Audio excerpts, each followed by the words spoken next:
So before we can talk about antimatter and radioactive decay, we're going to have to understand electricity. So here we've got a couple of particles. This one's got lots of positive charge, and this one's got just a little bit of negative charge over here. And the biggest rule about electricity is that opposites attract. Opposites attract. So that means that these two things are going to have some kind of a force pulling them towards each other. And so we can represent that with some inwards arrow. This is actually going to be the force from this. It's pulling it down. This is a negative force there. And there's going to be another one over here pulling this direction, coming from that one. And they're going to be equal. Notice that. So just because there's a lot of charge on this one doesn't mean that there's any kind of imbalance. Just like Newton's third law, these two forces are going to be the same. And it turns out that the maximum force that we can possibly get between these two things, the max force, is going to be the equal distribution of charges. Equal distribution of charges. So notice how these charges are not quite balanced. If we were to give them equal distribution, then they would have the most powerful force between them. That's just what that means right there. We can represent that as q squared once we get into the math, but that's going to be equal charges on both sides. Let's figure out what this electric charge is that we're talking about. Electric charge. And that's just going to be described by this q equals, and we're going to have to figure out the difference between the number of protons and electrons in a particle. So we've got Np minus Ne to represent that. And then we can also multiply that by this E negative, which is going to be the electron charge. That's going to be our little formula. And it turns out that if we have a negative charge, that means we have more electrons. That's because the electrons are negative. And so if you have more electrons, you have a negative charge. And so it makes sense that if you take away the electrons, you get less electrons, then you have a positive charge. So you have more protons, you got more positive charge. Okay, great. Now the ground is neutral. So that's something to keep in mind. Ground is neutral. That's essentially just zero. Now, if you're trying to pull these electrons back and forth from each other to rip them apart, the best way to do that is going to be through friction. These things tend to break bonds, those little chemical bonds, and so then you can rip those electrons apart and kind of transfer them between things. This is just kind of how charges can transfer. There tends to be two types of compounds in the world. One is going to be the conductors, and the other one is going to be the insulators. So conductors are more like metals and stuff. Those things conduct electricity. That means that the charges move. Charges move around, all right? So that means those little pluses and minuses, those things are just going to go move around and basically just travel, yeah. So on the insulator side, though, that's going to be like stuff like plastic, glass. These things are going to have a static charge. So that means that the charges don't move. They just stay still. That's the main difference. Now, there's something that you can do with any kind of material, and you can create an induced charge. Induced charge. And so that's basically caused by proximity. So when you bring like a positively charged object close to, let's say this was like an insulator, and you brought it close to that, it will basically create this this thing called a dipole. So here is what a dipole is. You got like, say we're bringing this negative thing, because it's the negative is close, you're gonna get the positive like charges to like shift over here and sort of move the positive charges over here, and the negative charges are going to kind of be repelled and shift over here. This is what a dipole is, because the charges are going to be sort of shifted apart, but it's still within that same particle. So you just kind of got like a positive and negative within the same particle, which is kind of strange. It's called an induced charge, usually created by proximity. Just by having like the presence of this negative thing right there is sucking the positives over here and pushing the negatives over there. It's kind of interesting. Now, we also have this shell theory idea, the shell. We have to consider this shell. Just realize that anytime you got like charge, it's concentrated in the center. Concentrated at the center. And so that's why they come directly from right here. All right. And another thing is that no matter where you are, there's never going to be any kind of force from the shell on the inside. No matter where you are in this particular thing, there's no forces coming from the shell. So those are the basics of static electricity. Now let's discuss Coulomb's law. Coulomb's law.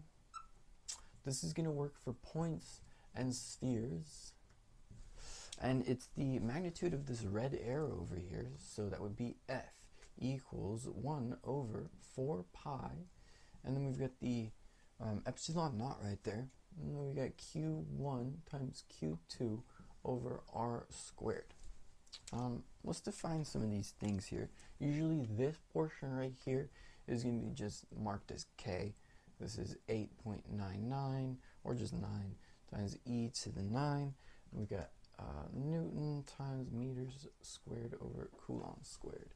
On this epsilon naught thing right here, this is the permittivity constant, but it's just going to be 8.85 e to the negative 12, and then Coulomb squared times Newton meter squared. And so, yeah, basically these are just some permittivity.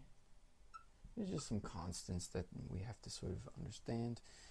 Keeping in mind over here that when we decrease the radius and we pull these two things together, the force is going to increase. So we will mark that right here with this. This will go up as this radius decreases, the force increases. Let's mark that over here with, by the way, mentioning that if you have a positive force, remember earlier I mentioned that this is actually a negative force. If you have the negative force, it's going to be pulling, and when you have the positive force, it's going to be pushing. So just keeping those things in mind. And finally, we're also going to define the electrical charge that we said over here. This is the electron charge, and we can think of that as the elementary charge. So 1.602 e to the negative 19 coulombs. And this is quantized. So the interesting thing about electricity is it's actually quantized, just like light photons and stuff. So it's chunks, discrete chunks. There's never going to be half of one of these. This is literally the smallest possible unit that you can get.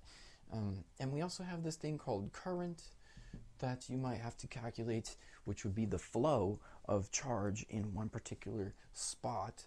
And let's say that would be coulombs per second for that one particular point. And so you would have I equals dq over dt, coulombs per second, and this is labeled as amps.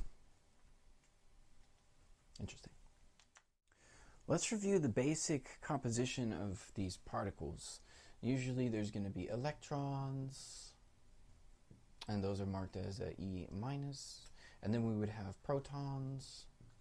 Those could be labeled as a P, and then we have neutrons, and those are labeled as a N. And then these electrons are going to have a negative elementary charge. The protons are going to have a positive elementary charge, and the neutrons have a zero charge. Now, let's discuss some antimatter. So let's say we had a positron. That's going to be the anti-electron, essentially. And that is going to be E+. We'll discuss how we can actually create antimatter and a little bit later with radioactive decay. And then we also have the anti-proton, which would be labeled as P bar. And then we also have the anti-neutron, which is going to be labeled with N bar. And well, these are going to have just the opposite charges. So, I mean, that kind of makes sense. It's the anti-particle is going to have the opposite charge. So this would be the proton with a negative charge. And then here we have the neutron, anti-neutron being zero as well. Antimatter. We're going to have to get a little further into chemistry because some of these problems are going to have to deal with molar mass. So molar mass is basically the sum of the atomic masses in an element. And so this would be the number of grams in 1 mole. Okay, let's say we had H2O. We know that that's 18 grams per mole because the H's on the periodic table are 1 atomic mass, and the O is 16 atomic mass. You can see that on the periodic table. It's not the atomic number, it's the atomic mass. All right, and one very important thing, once we figured out how many moles we have, when we figure out the moles, we got to figure out how many atoms we have with Avogadro's number. Sometimes we need to do something like this. So when you figure out the moles, multiply that by the Avogadro's numbers, it'll get you how many atoms you have. Some other things, mass number, that's going to usually be represented as A. That's going to be the total number of protons and neutrons, mass number. And then atomic number, this is probably the most important number besides more mass, or atomic mass, is Z. This is the number of protons. So this is usually how you would find items on the periodic table, by the number of protons, P. And let's see, charge number. Okay, charge number would be like protons minus electrons. Remember the one that we had over here, that would be your charge number. And I do recommend having a periodic table just so that you have the periodic table with you. It's pretty important. Density can be a little bit confusing because there's 3 kinds of density, but let's review that. So we have the lambda being equal to m over length. So if this was just 1 dimension, you could figure out what the density is. But if you have 2 dimensions, that would be m over a, which is the area. And then if you have 3 dimension, that would be p, so m over the volume. All right, but let's say we wanted to figure out what charge density was, if this is in terms of static electricity and stuff. Well, that would be the same letters here, but instead of using mass, we're going to use charge over length, and we're going to use charge over area, and then we're going to use charge over volume in 3D cases. Now, radioactive decay has always been pretty fascinating for me, because basically what it means is you got like an element on the periodic table, and then all of a sudden it just poof turns into the next element. Poof, it just turns into the next element. Poof, just like that, just like magic. There's like a few ways you can kind of do that in the world. Like you can use gravity or some mad force amounts and smash things down and basically turn them into the next element. That happens in nuclear fusion and stars and stuff like that. You might be able to do this with like those particle accelerators, be able to stick some stuff together and create new elements.